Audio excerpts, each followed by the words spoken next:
നിന്നിട്ട് വേണം സൈക്കിളിന്റെ കാറ്റ് കുത്തിയ പോലെ എന്റെ കാറ്റ് കുത്തിക്കളയാ. നിൽക്കൂല നിൽക്കിടാനല്ല, നിൽക്കൂല. രക്ഷപ്പെട്ടു. എന്റെ ഓങ്ങല്ലൂർ ഗണപതി, ഈ ഒറ്റ കൊമ്പനി ഇതിനെ രക്ഷപ്പെടുത്തി ഒരു കിലോ പഴം തന്നേക്കാവേ. അയ്യോ, ഞാനിതാ വന്നേ.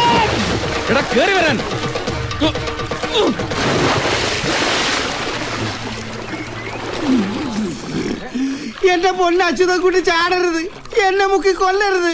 കുഞ്ഞുകുട്ടി പരാധീനക്കാരനാണ്. പരാധീനം മാറ്റാൻ മാന്യമായ ഒരു തൊഴില് സർക്കാർ നിനക്ക് തന്നിട്ടില്ലേ? ഉണ്ട്. പിന്നെന്തിനാ ഈ പണിയുമായിട്ട് എന്റെ തറവാട്ടി കയറിയത്? എന്താ ചോട്ടാ പ്രശ്നം? പോസ്റ്റ്മാന്റെ പണിയെടുത്താ മതി. അല്ലാതെ ബ്രോക്കർ പണിയുമായിട്ട് എന്റെ തറവാട്ട് മുറ്റത്തെങ്ങാനും കാലുകുത്തിയാ ചവിട്ടി കീറും ഞാൻ. ഓങ്ങല്ലൂർ ഗണപതിയാണ്. ഇനി കത്ത് കൊടുക്കാൻ പോലെ ആ മുറ്റത്ത് ഞാൻ കാലെടുത്ത് കുത്തൂല. സത്യം. കത്ത് കൃത്യമായിട്ട് എന്റെ വീട്ടിൽ കൊണ്ട് കൊടുത്തില്ലെങ്കിൽ ചവിട്ടി കൂട്ടും ഞാൻ.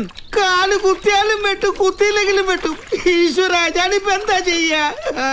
എന്താ ചെയ്യേണ്ടതെന്ന് നിന്നെ ഈ പണിക്ക് പറഞ്ഞു വിട്ടവനില്ലേ, അവനോട് പോയി ചോദിക്കേ. ആരോട്? വേണ്ട വേല ഇതാ വെള്ളത്തിൽ താളം ചവിട്ടല്ലേ. നിന്നെ പറഞ്ഞു വിട്ടത് അവനല്ലടാ, നജീബ്. ഈശ്വര, അവനോട് പോയി പറഞ്ഞേക്ക്, അവൻ കാരണം എനിക്ക് നഷ്ടപ്പെട്ടതെല്ലാം വീണ്ടെടുക്കാൻ ഒരു ദല്ലാളെ അങ്ങോട്ട് വിടണ്ടാന്ന്. ആ നേരം കൊണ്ട് കെട്ടിയ പെണ്ണിന് ചെലവിന് കൊടുക്കാനുള്ള പണിവെല്ലാം നോക്കാൻ പറ. അതിനല്ല ന്യൂ ഫ്രണ്ട്സ് മാനേജ്മെന്റിന്റെ ഓഫീസ് തുറന്നേക്കണത്. കൊറേ ഒലത്ത് ഓഫീസ് തുറന്നു വെച്ചാ പോരാ. എന്റെ സഹായമില്ലാതെ ഞാൻ നടത്തുന്നത് പോലെ ഒരു ഇവന്റ് അവൻ നടത്തി കാണിക്കട്ടെ. അന്ന് കളരിക്കൽ അച്യുതൻകുട്ടി ഫ്രണ്ട്സ് ഇവന്റ് മാനേജ്മെന്റിന്റെ ഓഫീസ് അടച്ചു പൂട്ടി പട്ടരുമടത്തിൽ നജീബിന്റെ ഓഫീസിൽ ചെന്ന് അവൻ പറയുന്നതനുസരിക്കും. ഞാൻ വെല്ലുവിളിച്ചിരിക്കുക. ഈ നാട്ടുകാരെ സാക്ഷി നിർത്തി ചന്ദമനോട് പറഞ്ഞേക്കടാ.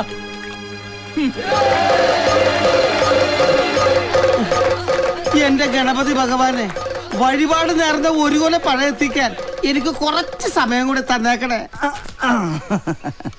തനിക്കിത് വേണം. തന്നോട് ഞാൻ പറഞ്ഞിട്ടുള്ളതല്ലേ, നാട്ടിൽ പിറന്നിറങ്ങിയിരിക്കുന്ന പെമ്പിള്ളേരെ ഫോട്ടോയും കൊണ്ട് അച്ചുവേട്ടന്റെ അമ്മയുടെ മുമ്പിൽ കൊണ്ടുപോയി ഫാഷൻ പരേഡ് നടത്തരുതെന്ന്. ഈ ജന്മത്ത് കല്യാണം കഴിക്കില്ലെന്ന് ശപഥം ചെയ്ത് കച്ചമുറുക്കി കിടക്കുന്ന ഭീഷ്മയ്യരാണ് അച്ചുവേട്ടൻ.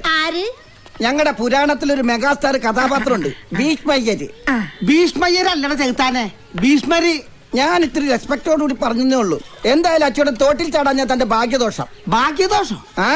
അല്ലെങ്കിൽ തന്റെ ശവദാഹവും അടിയന്തരവും ഫ്രണ്ട്സ് ഇവന്റ് മാനേജ്മെന്റിന്റെ മാനേജർ എന്ന നിലയ്ക്ക് ഈ PM പ്രേമചന്ദ്രൻ നല്ല അടിപൊളിയാക്കി തരുമായിരുന്നില്ലേ? പറഞ്ഞിട്ടെന്താ കാര്യം? തന്റെ മക്കൾക്ക് അതൊന്നും കാണാനുള്ള യോഗം ഇല്ലാതായി പോയി. മഹാഭാവി, നാടായ നാട് മുഴുവനും കല്യാണം കടത്തർപ്പും ഒരാഘോഷാക്കി നടത്തി കൊടുക്കണ ബിസിനസ് നടത്തുന്ന ആളല്ലേ അച്യുതൻകുട്ടി? അതിനാണ് പാർട്ടി ഇവന്റ് മാനേജ്മെന്റ് എന്ന് പറയണത്. കല്യാണം മാത്രമല്ല, കാഞ്ചീപുരം പട്ട് മുതൽ കപ്പലണ്ടി മുട്ടായി വരെ കമ്പോളത്തിൽ ഇറക്കുന്നത് ഒരു സംഭവമാക്കി മാറ്റണമെങ്കിൽ ഞങ്ങളുടെ സഹായം വേണം. എന്തോ ആയിക്കോട്ടെ, നാട്ടുകാരെ കല്യാണം മുഴുവൻ ആഘോഷാക്കി കൊടുക്കുന്ന ആൾക്ക് സ്വന്തം കല്യാണം വേണ്ടാന്ന് ബാസി പിടിക്കുന്നു. ഇച്ചിരി കടുപ്പം തന്നെയാ. എന്ത് കടുപ്പം? ഓർമ്മ വെച്ച കാലം മുതൽ ഒരു പാത്രത്തിൽ ഫുഡ് അടിച്ച് ഒരു കട്ടിലിൽ കിടന്ന് ഉറങ്ങി ഒന്നിച്ച് ബിസിനസ് എടുത്ത മേത്തച്ചങ്ങാതി സ്വന്തം പെങ്ങളെ കട്ടുണ്ടോയി താലി കെട്ടിയാ പിന്നെ കടുപ്പത്തിലല്ലാതെ മീഡിയത്തിലെ ലേറ്റ് ആയിട്ട് ഇരിക്കാൻ പറ്റുമോ? അതുകൊണ്ടല്ലേ അച്ചുവേട്ടന് പറഞ്ഞു വെച്ച കല്യാണക്കാർ ഒഴിഞ്ഞു പോയത്. അതുകൊണ്ടാണല്ലോ വേറെ ആലോചന കൊണ്ട് നജീബ് എന്നെ പറഞ്ഞു വിട്ടത്. അതുകൊണ്ടാണല്ലോ തനിക്ക് തോട്ടി ചാടേണ്ടി വന്നതും. ഞാനെന്ത് പഠിച്ച് പെങ്ങളുടെ കല്യാണം കഴിഞ്ഞിട്ട് കെട്ടുള്ളൂന്നും പറഞ്ഞിരുന്നു. ഈ ഒറ്റക്കൊമ്പം വാശി പിടിച്ചിരുന്നപ്പോഴേ ഞാൻ പറഞ്ഞതാണ്, ദോഷജാതകമുള്ള പെണ്ണാണ്, ജാതകം തിരുത്തി എഴുതിക്കാന്ന്. കേട്ടില്ല. എന്നിട്ട് എന്തായി? വന്നവന്മാർക്കൊക്കെ ചായയും പലഹാരവും കൊടുത്തു. മടുത്തപ്പോ നക്ഷത്രവും ജാതകവും വിശ്വാസയിലെത്ത നജീബിന്റെ കൂടെ പെങ്കൊച്ചിറങ്ങിപ്പോയി. അതിലെന്താ തെറ്റ്? ഒരു തെറ്റുമില്ല. ഇനി ഇളയതൊരെണ്ണം കൂടെ ഉണ്ടല്ലോ കെട്ടിക്കാൻ. ആ കൊച്ചാണെങ്കി ഏട്ടന്റെ കെട്ട് കഴിഞ്ഞിട്ട് മതി കല്യാണം ഒന്നും പറഞ്ഞ് നിൽക്കുകയാണ്. എന്ന ഈ കൊമ്പനെ പിടിച്ച് ഏതെങ്കിലും കെടുത്തിൽ താലി കെട്ടിച്ച് തളക്കാന്ന് വിചാരിച്ചൊരു ആലോചന കൊണ്ട് എന്നാ അപ്പ ചവിട്ട് കീറാൻ വരും പട. ആ പാവം തള്ളയുടെ ഒരു തലവിധിയെ ബാക്കിയുള്ളവന് ഒരു കൊല പഴത്തിന്റെ കാശ് നഷ്ടം. എന്നാ അത് എന്ന് നജീബിനോട് ചോദിക്ക്. ഇന്നാർക്ക് ഇന്നാരെന്ന് പഠിച്ചോന്റെ കിതാബിൽ എഴുതി വെച്ചിട്ടുണ്ട്. ഈ ഒറ്റക്കൊമ്പന്റെ കയ്യിൽ നിന്ന് ഒരു സാരി മേടിച്ചു കൊടുക്കാൻ ഒരുത്തി ഈ ദുനിയാവിൽ പറഞ്ഞിട്ടുണ്ടെങ്കിൽ അത് നടന്നിരിക്കും. പെണ്ണ് നടന്നിട്ട് ഇരുന്നിട്ട് എന്താ കാര്യം? പെണ്ണ് നടക്കണ കാര്യമല്ല പറഞ്ഞത്. പിന്നെ നജീബ് വിചാരിക്കണത് പോലെ അച്യുതൻകുട്ടിനെ കൊണ്ട് പെണ്ണ് കെട്ടിക്കണ കാര്യമാണ് പറഞ്ഞത്. അങ്ങനെ നജീബ് വിചാരിക്കുന്ന പോലെ അച്യുതൻകുട്ടി അനുസരിക്കണമെങ്കിലേ പട്ടരുമടത്തിൽ നജീബ് ഫ്രണ്ട്സിന് പകരം ന്യൂ ഫ്രണ്ട്സ് എന്നും പറഞ്ഞ ഒരു ഓഫീസ് തുറന്നിരുന്നിട്ട് കാര്യമില്ല. ബിസിനസ്സിൽ അച്ചുവേട്ടനെ തോപ്പിക്കണം. അത് ഈ ആയുസിൽ നടക്കുന്നു തോന്നണ്ട. നടക്കൂലെന്താ ഉറപ്പ്? അങ്ങനെ ഉറപ്പാണെങ്കിൽ നജീബ് ഒന്ന് വെല്ലുവിളിക്കട്ടെ. വിളിച്ചാല് വെറുതെ വിളിച്ചിട്ട് കാര്യമില്ല. അച്ചുവേട്ടൻ വിളിച്ചതുപോലെ നാട്ടുകാരുടെ മുമ്പിൽ വെച്ച് വെല്ലുവിളിക്കണം. എന്താ പറ്റുമോ? പറ്റോ പറ്റോന്ന്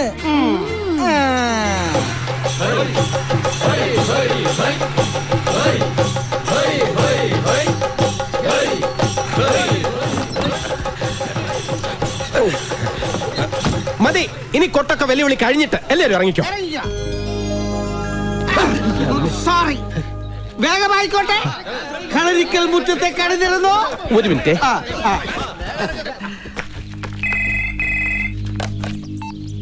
ഹലോ ഹലോ, ആദരേത് ഞാനാ, CM. എന്താ CM? എവിടുന്നാ? അങ്കത്തട്ടിന്ന. അങ്കത്തട്ടിന്നോ? മനസ്സിലായില്ല. അതൊക്കെ പറയാം. ഫോൺ നജീബിനൊന്ന് കൊടുത്തേ. ശരി. നജീക്ക, ദേ CM വിളിക്കുന്നു. കാവിലേക്കുള്ള പിരിവൊക്കെ കൊടുത്തതാ. പിരിവിനല്ല, സാക്ഷികളാവാൻ കുറച്ച് നാട്ടുകാർ വേണമെന്ന് പ്രേമേന്ദ്രൻ മാനേജർ വിളിച്ചിട്ട് വന്നതാ. സാക്ഷികളോ? എന്ത് സാക്ഷികള്? അതൊക്കെ പ്രേമചന്ദ്ര മാനേജരോട് ചോദിക്കണം. നീ ധൈര്യമായിരിക്കും നജീബേ. ഈ CM പ്രേമേന്ദ്രൻ നിന്റെ മാനേജർ ആയിരിക്കുന്നിടത്തോളം കാലം അന്തിമ വിജയം ന്യൂ ഫ്രണ്ട്സ് ഇവന്റ് മാനേജ്മെന്റ് ഗ്രൂപ്പിന്റെതാ. ആ കിട്ടി. ആ തെയ്യക്കാരനെയും ചെണ്ടക്കാരനെയും അതേ വേഷത്തിൽ തന്നെ ഇങ്ങോട്ട് കൊണ്ടുവന്നിട്ടുണ്ട്. നീ വേഗം വാ, അപ്പോഴേക്കും ഞാൻ അങ്കത്തിട്ട് ഒരുക്കിയേക്കാം. അതെ, ഈ നാട്ടുകാരെ മുഴുവൻ വിളിച്ചു കൂട്ടിയത് ഞാനാണെന്ന് മാത്രം വിളിച്ച് കൂയിക്കരുത്. അച്യുതൻകുട്ടി എന്റെ അഡ്രസ് ഇല്ലാണ്ടാക്കി കളയും. താൻ ധൈര്യമായിട്ട് വാ. അകത്തേക്കാ? പിന്നല്ലാതെ, താനല്ലേ പ്രധാന സാക്ഷി. എന്റെ അമ്മ ഞാനില്ല. അകത്ത് കാലുകുത്തി കാല് വിട്ടു എന്നാ പറഞ്ഞേക്കണത്. അകത്ത് കാലുകുത്തിലെ തന്റെ കാര്യം ഞാൻ വിട്ടു. എന്റെ ഈശ്വര, ഞാൻ നിങ്ങളെ എപ്പോ എന്തിനു വിളിച്ചെന്നാ പറയണത്? ഇവരെ വിളിച്ചോണ്ടെന്നത് ഞാനാടാ. ഓഹോ, നീയായിരുന്നു. അതേടാ. ഇവ മാനേജർ പ്രേമേന്ദ്രനല്ല, എനിക്കിട്ട് പാരപടിയാൻ നടക്കുന്ന ചതിയം പ്രേമേന്ദ്രനാ. നജീബിന്റെ ചിങ്കിടി. ചിങ്കിടി ഞാനല്ല, നീയാ. അച്യുതൻകുട്ടിയുടെ കൂടെ കൂടിയതിന് ശേഷമല്ലടാ നീ ആളായത്. പക്ഷെ ഈ CM പ്രേമചന്ദ്രനെ അതിനു മുമ്പേ നാട്ടുകാർ അറിയും. നീ CM ആണെങ്കിൽ ഞാൻ PM ആണടാ. എന്താ കൊട്ടണില്ലേ? ഈ PM പ്രേമേന്ദ്രനെ അറിയാത്ത ഒരു പട്ടി പോലും ഈ ഇന്ത്യ മഹാരാജ്യത്തിലില്ല. അത് ശരിയാ, പക്ഷെ പട്ടികൾ മാത്രമേ അറിയൂ. CM കടിച്ച് മുറിക്കണ്ട, പല്ല് കൊഴിയൂടാ. എന്താ ആ. എന്താ ഇവിടെ? ദേ ഇവനോട് ചോദിക്ക്. എന്താടാ പ്രേമ? അംഗം കുറിക്കാൻ വന്നതാണ് മാതാ. അംഗം കുറിക്കാൻ നീ ആരടാ? ആരമ്മ ചന്തുവോ അല്ലെ തച്ചോളി തങ്കപ്പന? പേരും അഡ്രസ്സും ഒക്കെ തെറ്റിച്ച് പാടാ. എടോ, അഡ്രസ് ശരിയാക്കിട്ട് താനെന്താ അവർക്കൊക്കെ ലെറ്റർ അയക്കാൻ പോണോ? കാര്യം എന്താണെന്ന് വെച്ചാ തെളിച്ചു പറയാ എന്റെ പ്രേമേന്ദ്ര. അത് പറയാനും അംഗം കുറിക്കാനുമുള്ള പടക്കുറിപ്പ് ഇപ്പൊ എത്തി. പട്ടർമഠത്തിൽ നജീബ് കീ ജയ് ജയ് ജയ് ജയ് ജയ്. പട്ടർമഠത്തിൽ നജീബ് കീ ജയ് ജയ് ജയ് ജയ്. പട്ടർമഠത്തിൽ നജീബ് കീ ജയ് ജയ് ജയ് ജയ്. പട്ടർമഠത്തിൽ ഉറക്കെ വിളിക്കൂ. പട്ടർമഠത്തിൽ നജീബ് കീ ജയ് ജയ് ജയ് ജയ്. പട്ടർമഠത്തിൽ ഇങ്ങനെ പേടിച്ചാലാ? എന്താ ഇതൊക്കെ? എന്തിനാ നജീബ് ഇപ്പൊ ഇങ്ങോട്ട് വന്നത്? മുകളിൽ അച്യുതൻകുട്ടിയുണ്ട്. ഉണ്ടെന്നറിഞ്ഞിട്ട് തന്നെയാ വന്നത്. അമ്മയ്ക്കൊന്നും തോന്നരുത്, ഇതൊന്നും വേണമെന്ന് വെച്ചിട്ടല്ല. പക്ഷെ നാട്ടുകാരെ മുമ്പിൽ വെച്ച് വെല്ലുവിളിച്ച വായി പഴവും തിരികെ മിണ്ടായിരിക്കാൻ ഞാൻ വെറും കൊച്ച. ഈ നജീബ് വെറും PM പ്രേമേന്ദ്രനല്ല. PM തൊട്ട് കളിക്കണ്ട. നിന്നോടല്ല, സാക്ഷാൽ അച്യുതൻകുട്ടിയോട് അംഗം കുറിക്കാനാണ് ഞങ്ങൾ വന്നത്. പോളെ പോത്തെ പാവം. ഒച്ചയും ബഹളവും കേട്ട് അച്ഛൻ ഇങ്ങോട്ട് ഇറങ്ങി വരുന്നതിന് മുമ്പ് ഇവരെ വിളിച്ചോണ്ട് പോവാൻ അജീബേ. ഇല്ലമ്മേ, ബിസിനസ്സിൽ അവനെ തോൽപ്പിക്കുകയാണെങ്കിൽ ഞാൻ പറയുന്ന പോലെ അനുസരിക്കാവുന്ന വെല്ലുവിളിച്ചിരിക്കുക. അതേടാ, വെല്ലുവിളിച്ചത് ഞാൻ തന്നെയാ. അതിന് നാട്ടുകാരെയും കൂട്ടി തറവാട്ട് മുറ്റത്ത് വന്ന് കൂലിക്ക് ജയ് വിളിപ്പിച്ചത് കൊണ്ടായില്ല. എന്റെ ഒരു സഹായവുമില്ലാതെ അന്തസ്സായിട്ടൊരു ഇവന്റ് ഏറ്റെടുത്ത് വിജയിപ്പിച്ച് കാണിക്കാൻ തന്നെയാ പോണത്. കലണ്ടറിൽ കുറിച്ചിട്ടോ 24 മണിക്കൂറിനകം. 24 മണിക്കൂർ എങ്ങനെ കലണ്ടറിൽ കുറിക്കുന്നത്? വാച്ചിൽ കുറിച്ചിട്ടാ. എങ്കിൽ കേട്ടോ, നിങ്ങൾ ജയിച്ചാൽ ഈ പ്രേമേന്ദ്രൻ താടി മീശയും അടിച്ച് കണ്ണെഴുതി പൊട്ടും തൊട്ട് ചാന്ത് പൊട്ടായിട്ട് നിങ്ങളുടെ മുമ്പിൽ വരും. എന്നാലേ ഞങ്ങൾ തോറ്റ ഈ നജീബ് തല മുട്ടയടിച്ച അമിതാവേശം വേണ്ടല്ലേ? എന്നാൽ കുറിച്ചിട്ടോ, ഇന്നു മുതൽ 12 ദിവസത്തിനകം കളരിക്കൽ അച്യുതൻകുട്ടിയുടെ ഫ്രണ്ട്സ് ഗ്രൂപ്പിന്റെ മൂക്കിന് താഴെ നാട് കിടുങ്ങുമാർ ഒരു സൂപ്പർ ഇവന്റ് പട്ടണമഠത്തിൽ നജീബ് നടത്തി കാണിച്ചു തരും.